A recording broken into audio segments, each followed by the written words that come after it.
আসসালামু আলাইকুম। সবাইকে ওয়েলকাম জানাচ্ছি আমার আজকের ব্লগে। আশা করি যে যেখান থেকেই দেখছেন ভালো আছেন, সুস্থ আছেন। আমিও আল্লাহর রহমতে আলহামদুলিল্লাহ ভালো আছি। শুরুতেই দেখে নিয়েছেন আজকের ব্লগে কি আছে। সকালের নাস্তা পানি তো খাওয়া শেষ। এখন অফ ক্যামেরায় আসলে ঘর গুছানো, ঘরের যে টুকটাক কাজগুলি, রান্নাবান্নার যে আয়োজনগুলি সেগুলি করে নিয়েছি। তো এখন মনে হলো যে না একটু ক্যামেরাটা অন করি। গত ব্লগটা দেখেছেন আমরা কক্সবাজার গিয়েছিলাম। তো সেটা ২ দিন মানে ৩ রাত ২ দিন ছিলাম। থেকে আবার বাড়িতে বাড়ির কাজ-টাজ দেখে চলে এসেছি।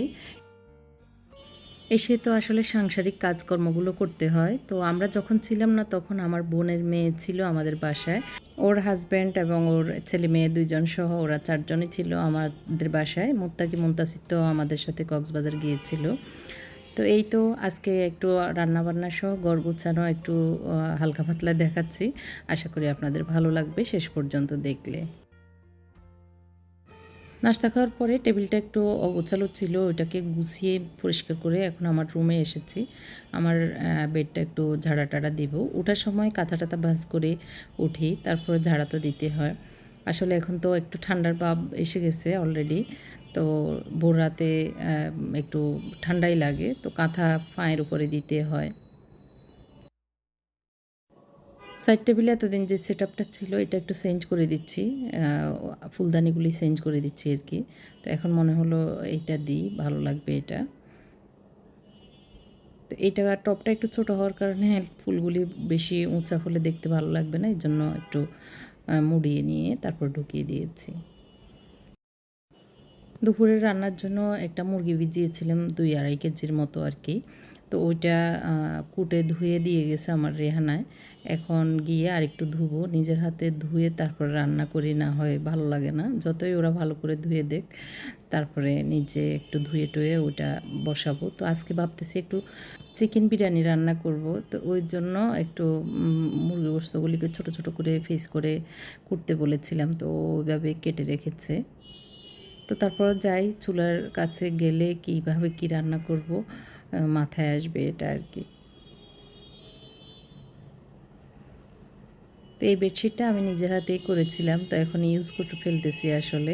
অনেক বছর হয়েছে রেখে দিয়েছিলাম আলমারিতে। পরে মনে হলো রেখে দিয়ে কী লাভ, নিজে ব্যবহার করব, ওইটাই নিজের একটা প্রশান্তি আসবে মনে। আসলে ঘর গুছানো থাকলে মনে হয় পুরো ঘরের কাজই শেষ। তো রান্না করতে তো আর বেশি সময় লাগে না যদি সব কিছু জোগাড় থাকে।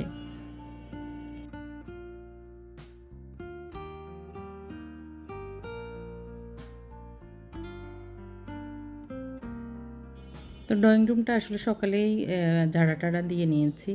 এখন যেভাবে আছে একটু এক নজরে দেখিয়ে দিচ্ছি। আমার এই হলুদ সোফার কাপড়গুলি তো অনেক আগেই আমি লাগিয়েছি। তো আরও কিছুদিন যাক, যাওয়ার পরে একটু চেঞ্জ করব। এখনও ভালো আছে, দেখতে ভালোই লাগে। তবে একটু কালারফুল আরকি। আমার ড্রয়িং রুমটা হলুদ পাখির মতো আরকি। ঘরের কাজ তো অনেক হলো। এবার আসল ঠিকানায় আসতে হয়। না হয়ে আমাদের নারীদের হবেই না, যেখানে না আসলে। তো ২-২.৫ কেজির একটা মুরগিকে আমি ৩ ভাগ করে নিয়েছি। বুকের গোশতগুলি যেগুলি একদম বোনলেস সেগুলিকে ছোট, ছোট করে কুটে নিয়েছি। এই বিকেলের একটু নাস্তা ওরা যখন যেটা খেতে চায় দেওয়ার জন্য। আর ছোট, ছোট টুকরা করে নিয়েছি হাড়, পা এগুলি। আর একটু যেগুলি একটু থুল গোস্ত, হাড়সহ মেন পিসগুলি সেগুলি আলাদা করে নিয়েছি। ৩ ভাগে আমি দিয়ে দিচ্ছি লবণ, মরিচ, আদা, রসুন। তো যেটা ডান দিকের পাতিল সেটাতে শুধু লবণ আর মরিচ দিয়েছি। সেগুলি হচ্ছে বিরিয়ানি রান্নার জন্য। তো আর এই তো অন্যগুলিতে আদা, রসুন, মরিচ, লবণ দিয়ে মাখিয়ে নিচ্ছি। একটু মেরিনেট করে রেখে দিচ্ছি আরকি। তো এগুলি একটু ঝাল, ঝাল করে হাড়গুলি ভুনা করে রান্না করে নেব।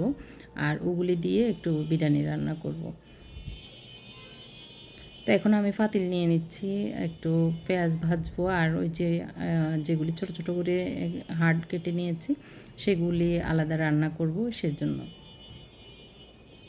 বিসমিল্লাহ পড়ে আল্লাহর নাম নিয়ে আগুন ধরিয়ে দিয়েছি।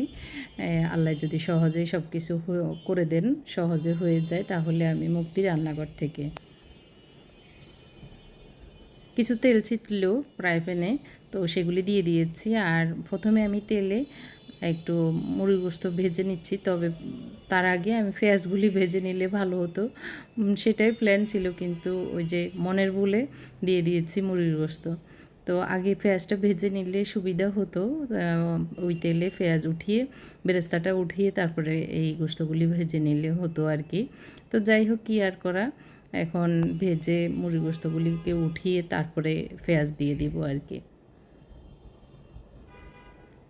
তো এর ভিতরে ভাজা বেশি একদম কড়া ভাজা সেটা করছি না, জাস্ট যে লালচে ভাব ছিল সেটা চলে যাওয়ার পরে উঠিয়ে নিচ্ছি। আর ওই তেলে আরেকটু তেল দিয়ে দিয়েছি, আর যেহেতু মুরগির গোশতের পানি বেরিয়েছে এই জন্য একদম আগুন বাড়িয়ে দিয়েছি যাতে পানিগুলি শুকিয়ে পেঁয়াজ বেরেস্তাটা হয়ে যায়। পেঁয়াজ বেরেস্তা হয়ে গেলে সেখান থেকে আমি একটু পেঁয়াজ উঠিয়ে বেরেস্তা উঠিয়ে নিয়ে ওইখানে আমি মুরগির গোশতগুলি দিয়ে দিব, এই চিন্তা ছিল আর কি। কিন্তু দেখতেছি যে না, পেঁয়াজ বেরেস্তা হয়েছে ঠিকই, কিন্তু নিচে ওই যে মুরগির গোশতের যে একটা ইয়ে থাকে সেটার কারণে হাঁড়ি কালো হয়ে গেছে। তো এই জন্য পেঁয়াজ বেরেস্তা একটু উঠিয়ে নিয়ে আমি পাতিল চেঞ্জ করে নিচ্ছি। সব সময় তো আর নিজের মনের মতো হবে না, কোনো সময় গড়বড় হবে এরকমই। তো যাই হোক, যেহেতু চিকেন বিরিয়ানি রান্না করছি, তো এখন মনে আসছে যে আমাদের দোতলার আমার মামা শ্বশুর হয়, ওনারা গত কয়েকদিন আগেই প্রায় 10-12 দিন আগেও কিছু হাদিয়া পাঠিয়েছেন খাবার। তো ওনাদের প্লেট আছে, ফ্রিজ আছে, ওগুলিতে ভাবতেছি আর কি বিরিয়ানি দিয়ে দিব, তাহলে প্লেটগুলি খালি আর গেল না, এভাবে হয়ে গেল আর আজকে। কিন্তু এর আগে আমি গত সপ্তাহে আমি যেদিন বাড়িতে গিয়েছিলাম, এর আগের দিন আমি ওনাদের প্লেটগুলি দেওয়ার জন্য সব রেডি করে দিয়েছিলাম, কিন্তু ওই যে কিসমতে না থাকলে সামনের জিনিসও খাওয়া হয় না, যেটা আসলে কিসমতে বরাদ্দ না থাকে সেটা সামনে আসলেও হয় না। তো আমরা পাঠানোর 5-7 মিনিট আগেই ওনারা চলে গিয়েছেন, শুনতে পেরেছি আর কি। তো তখন খুব খারাপ লেগেছে, আসলে প্লেটগুলি দেওয়া দরকার ছিল ওনারা। আবার আমি অনেক কিছু রেডি করেছি, সেটা দেখাবো পরে দিয়ে। তখন কষ্টই লেগেছিল, হারে দিয়ে দিলে হয়ে যেত এটা আর কি। তো যাই হোক, কিসমতে ছিল না। এখন আবার ভাবলাম যে আবার গতকালকেও একটা ফ্রিজ পাঠিয়েছে, পিঠা পাঠিয়েছিলেন, তো একসাথে বিরিয়ানি দিয়ে দিব এটা আর কি। তো দেখতে পেরেছেন আমি মশলা দিয়েছি, মশলার সাথে একটু আদা রসুন আর একটু লবণ মরিচ দিয়েছি, যাতে যে এখন ঝোল হবে সেটার সাথে একদম ব্যালেন্স হয়ে যায়। তো দুধ দিয়ে এই মুরগির গোশতটা রান্না করে নিচ্ছি। আমি আমার মতো করে সিম্পল ওয়েতেই এই বিরিয়ানিটা রান্না করি, একদম যে খারাপ হয় তা না, আমাদের সবাই পছন্দ করে আমার হাতের বিরিয়ানিটা। ওই দিক দিয়ে আমি মুরগির গোশত যেগুলি হাড়ের সেগুলি বসিয়েছি, তো ওই পাতিলে তেল সহ একটু আছে, এই জন্য গরম করে পানি দিয়ে দিয়েছি ওই মুরগির গোশতে। তো ঢাকনা দিয়ে দিব, এর জন্য ঢাকনাটা নিয়ে নিচ্ছি। এই তো বুকের মাংসগুলো এখানে মেখে রেখেছি, এখন ফ্রিজে রেখে দিব, নর্মাল ফ্রিজে। দেখি বিকেলে যখন ওরা কিছু খেতে চাইবে তখন ওদেরকে বানিয়ে দিব আর কি। আজকে সকাল থেকেই বৃষ্টি হচ্ছে, রেহানা সকালে এসে তো চলে গেছে, আমেনা এখনও আসে নাই, তো ও আসলে ঘর মুছবে। এই তো মুরগির গোশতগুলি এখন কষানো হচ্ছে, একদম মাখা মাখা করে এগুলি রান্না করে নামিয়ে নেব। এর ভিতরে মুরগির গোশতটা হয়ে আসতেছে, তার আগ দিয়ে এই কাঁচামরিচ দিয়ে দিচ্ছি, একদম চিকন করে ফেড়ে দিয়েছিলাম, কিন্তু এত ঝাল এই কাঁচামরিচগুলি আজকে ঝালই হয়ে গেছে অনেক। একটু ব্যালেন্স হওয়ার জন্য সামান্য একটু চিনি দিয়েছি। তারপরে এখন রাইস দিয়ে দিব। মুরগির গোশত যখন ছুটে যায় হাড় থেকে, একটু খুলে যায় দেখা যায়, তখনই আসলে দিয়ে দিলে ভালো হয় রাইস, তা না হয় শক্ত শক্ত থেকে যায়, ভালো লাগবে না। এদিক দিয়ে 2 পট পোলাও রান্না করেছিলাম, তো ভাবতেছি একটু কম দিই, যদি মনে হয় যে দিয়ে দেওয়া দরকার তাহলে দিয়ে দিব, না হয় আবার পোলাও বেশি হয়ে যাবে, গোশত কম লাগবে, এরকম যেন না হয়। এর জন্য আগে মেখে, আমি তো সবসময় একটু স্তরে স্তরে দিই, আজকে একটু মেখে সব কিছু ইয়ে করে নিচ্ছি আর কি, কী যেন বলে, মিক্স করে নিচ্ছি। তো মনে হলো না, এগুলি দিলেও সমস্যা হবে না, একদম যে মুরগির গোশত কম আছে তা না, 2 পটের সাথে প্রায় 1 কেজির কাছাকাছি হবে মুরগির গোশত, তো অতটুকু দিয়ে দেওয়া যায়। এখন উপরে দিয়ে দিচ্ছি একে একে পেঁয়াজ বেরেস্তা, তারপরে দিয়ে দিব একটু চিনি। শুরুতে অল্প একটু দিয়েছিলাম, এখন আর একটু দিতে হবে, না হয় ব্যালেন্স হবে না। আর একটু আমার কেওড়া জলও শেষ, গোলাপ জলও শেষ, একটু গোলাপ জল দিয়ে দিচ্ছি অল্প একটু, এগুলো আনতে হবে আর কি। আর দিয়ে দিব ঘি। তো এটা নতুন, এখনও খোলা হয়নি, ইন্ডিয়া থেকে এনেছিলাম, আজকে ফার্স্ট টাইম খুলতেছি, এতদিন লাগে নাই, আমাদের দেশের একটা ছিল, ওইটা শেষ হওয়া পর্যন্ত অপেক্ষা করেছিলাম। এতক্ষণ পর্যন্ত যদি দেখে আপনাদের আমার ভিডিওটি ভালো লাগছে মনে হচ্ছে, তাহলে আপনাদের প্রতি রিকোয়েস্ট থাকবে একটি লাইক দিয়ে দিবেন। যারা নতুন এসেছেন আমার চ্যানেলে, আমার চ্যানেলটি সাবস্ক্রাইব করারও অনুরোধ জানাচ্ছি। সাবস্ক্রাইব করা শেষ হলে পাশের যে বেল বাটনটি থাকে সেটা চাপ দিতেও কিন্তু ভুলবেন না। আর যারা ফেসবুক পেজ থেকে দেখছেন ফলো দিয়ে যাবেন, এই অনুরোধ রইল। রান্নার পাশাপাশি এই তো আশেপাশের যে জিনিসগুলি আছে সেগুলি গুছিয়ে নিচ্ছি। রান্না প্রায় শেষ হয়ে গেছে, ওই যে মুরগির গোস্তটাও হয়ে গেছে অলরেডি। তো এখন সব কিছু মুছে টুছে মানে কাজ শেষ। একটু ওই যে রিফিল করা দরকার বিভিন্ন জিনিস, সেগুলি একটু করব। চিনি আর দুধের বয়মটা ধুয়ে দিয়েছিলাম, তো ওগুলি একটু জিনিসপত্র ঢুকাতে হবে। তো ওই কাজটা করব। তার আগে ওই যে ওনাদের খাবারগুলি আগে রেডি করে দিব। আমার হাজব্যান্ড বলল যে উনি নামাজ পড়ে এসে তারপর দিয়ে আসবে।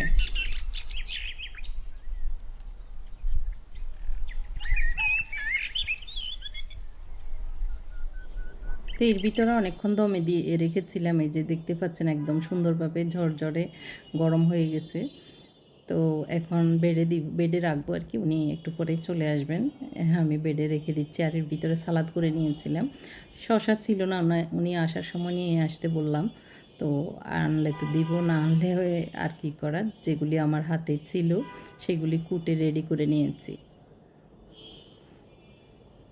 তো ওনাদের প্লেটটা বড় প্লেট আর কি, এর জন্য একটু যতটুকু দরকার দিয়ে দিচ্ছি।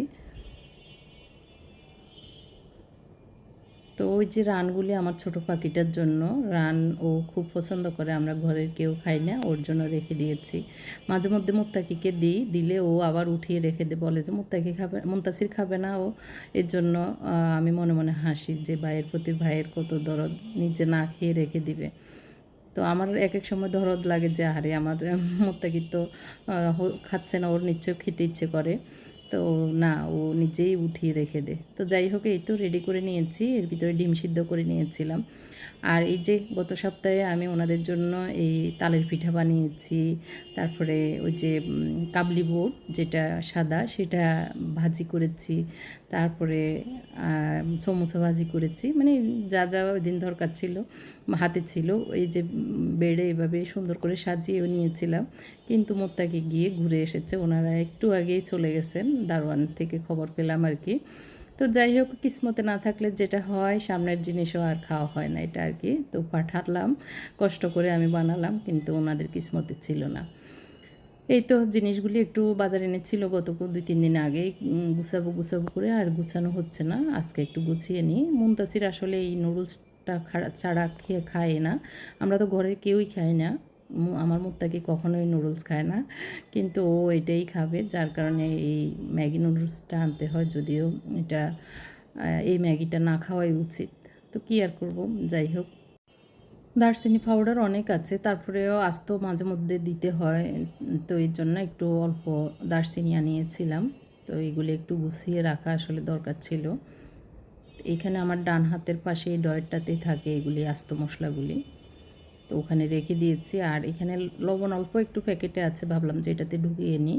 মাঝে মাঝে এখান থেকে এই বক্স থেকে আমাকে হলুদ মরিচ দিতে হয়, দিয়ে ভালো লাগে, একসাথে 4-3টা জিনিস পাওয়া যায় এক হাতে থেকে আর কি, দিতে সুবিধা লাগে।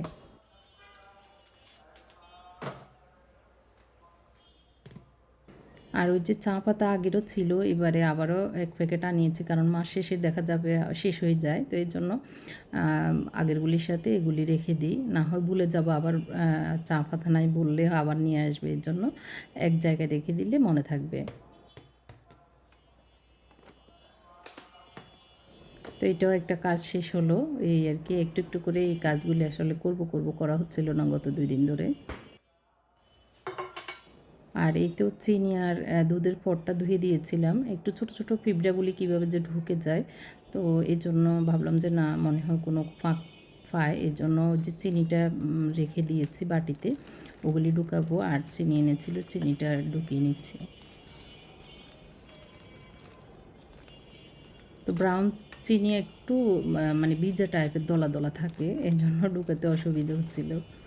আর ওই যে সাদাগুলি বুড় করে একদম সুন্দরভাবে শুকনা থাকে, পড়ে যায়। তো ইয়ে দিয়ে রাখি, লবঙ্গ দিয়ে রাখি, তারপরেও কেন যেন আবার ছোটো ছোটো পিঁপড়ে ঢুকে যায়। গত 2-3 দিন থেকে এই সমস্যা দেখা দিয়েছে আবার। তো প্যাকেটের মুখগুলো এভাবে ক্লিপ দিয়ে আটকিয়ে রাখলে কিন্তু একদম সুবিধা। আর যেভাবেই আচার দিলেও খুলবে না এরকম আর কি।